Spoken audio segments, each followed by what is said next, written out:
अक्सर ऐसा होता है ना कि हम किसी का माथा छूकर अंदाजा लगाते हैं कि उसे बुखार है या नहीं। पर क्या हमारा ये अंदाजा हमेशा सही होता है? आज हम इसी बात की तह तक जाएंगे। देखेंगे कि तापमान को लेकर हमारे छूने का एहसास हमें कैसे धोखा दे सकता है, और फिर असल में भरोसा किस पर करें। चलिए, इसकी शुरुआत एक कहानी से करते हैं। ये कहानी है लैम्बुक और उसकी बहन फिबान की। एक दिन की बात है, लैम्बुक स्कूल से घर आया तो उसे थोड़ी तबीयत ठीक नहीं लग रही थी। तो फिर बान ने, जैसा हम सब करते हैं, उसका माथा छूकर देखा। उसे लगा कि माथा तो गर्म है, पर जब थर्मोमीटर से चेक किया तो सब कुछ एकदम नॉर्मल निकला। और यहीं से एक बहुत दिलचस्प सवाल खड़ा होता है, क्या अपने छूने के एहसास पर वाकई भरोसा किया जा सकता है? ये हम सब ने कभी ना कभी किया है ना? माथा छूकर बुखार चेक करना। लेकिन सोचिए, क्या हो अगर हमारी अपनी इंद्रियां, हमारा अपना स्पर्श हमें इतनी आसानी से धोखा दे सकता हो? तो ठीक है, चलिए इस बात को जरा टेस्ट करके देखते हैं। क्या हमारा स्पर्श, हमारा टच सच में तापमान बताने का एक भरोसेमंद तरीका है? पता लगाते हैं। हम रोजमर्रा की जिंदगी में न जाने कितनी ही बार चीजों को छूकर ये तय करते हैं कि वो ठंडी हैं या गर्म। पर इस तरीके में एक बहुत बड़ी गड़बड़ है, और इसे समझने के लिए एक बड़ा ही मजेदार और आसान सा एक्सपेरिमेंट है। जी हाँ, हम बात कर रहे हैं 3 कटोरों वाले प्रयोग की।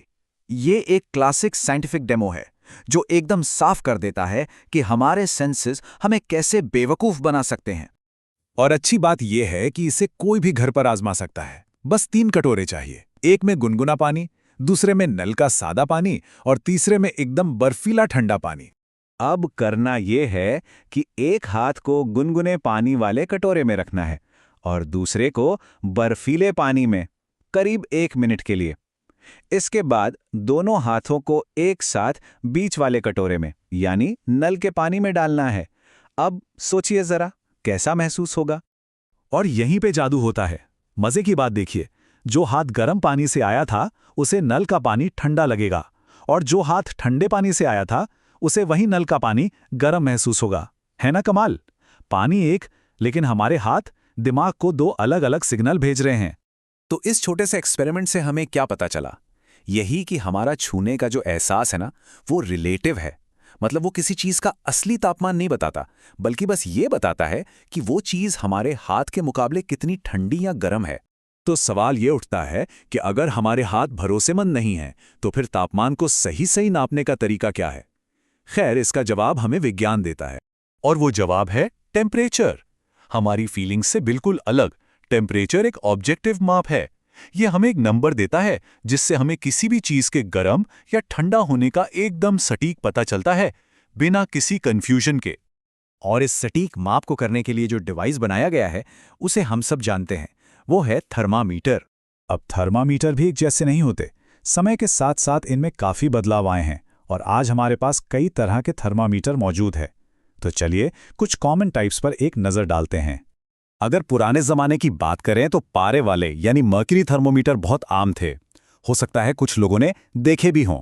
लेकिन आज हम ज्यादातर डिजिटल थर्मोमीटर इस्तेमाल करते हैं। इन्हें पढ़ना तो आसान है ही, साथ ही ये कहीं ज्यादा सेफ भी हैं। देखिए, डिजिटल पर आना एक बहुत बड़ा और ज़रूरी बदलाव था। क्यों?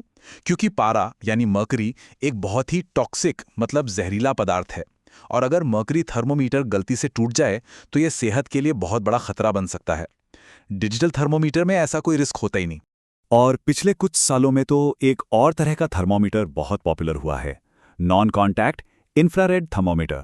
खासतौर पर कोविड-19 महामारी के दौरान ये बहुत काम आए, क्योंकि इनसे बिना किसी को टच किए दूर से ही फटाफट टेम्परेचर चेक किया जा सकता है। ठीक है, तो अब हम ये समझ गए हैं कि तापमान को सही तरीके से कैसे मापना है। तो अब बात करते हैं उस एक जादुई नंबर की जो हम सब ने सुन रखा है, normal body temperature. 37 degree Celsius. ये नंबर तो जैसे हमारे दिमाग में छप गया है ना? एक हेल्दी शरीर की पहचान। पर क्या ये कहानी इतनी सिंपल है? असल में नहीं। ये जो 37 डिग्री सेल्सियस है ना, ये कोई पत्थर की लकीर नहीं है। ये बस एक एवरेज है जो बहुत सारे हेल्दी लोगों के बॉडी टेम्परेचर को नापकर निकाला गया है। किसी भी एकदम स्वस्थ इंसान का टेम्परेचर इससे थोड़ा ऊपर या नीचे हो सकता है। और तो और एक ही इंसान का बॉडी टेम्परेचर भी पूरे दिन एक जैसा नहीं रहता।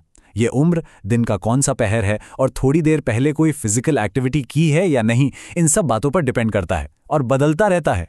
हाँ, और एक बात और, अगर थर्मामीटर पर कभी 98.6 दिखे तो घबराना नहीं है, वो गलत नहीं है। वो बस टेम्परेचर नापने का एक दूसरा स्केल है जिसे फ़ारेनहाइट कहते हैं। तो 98.6 डिग्री फ़ारेनहाइट और 37 डिग्री सेल्सियस असल में एक ही बात है। तो इन सारी बातों का निचोड़ क्या है? सार ये है कि सिर्फ अपने एहसास या अपनी फीलिंग्स पर भरोसा करने की बजाय सही टूल से एक ऑब्जेक्टिव माप लेना हमें सच्चाई के ज्यादा करीब ले जाता है, चाहे वो बुखार चेक करना हो या कोई साइंटिफिक रिसर्च। और ये पूरी बातचीत हमें एक बहुत ही गहरे सवाल के पास लाकर छोड़ देती है। अगर हमारे हाथ पानी जैसी मामूली चीज के बारे में हमें धोखा दे सकते हैं, तो सोचिए हमारी और कौन-कौन सी इंद्रियां होंगी जो हमें इस दुनिया की शायद एक अधूरी या गलत तस्वीर दिखा रही हों।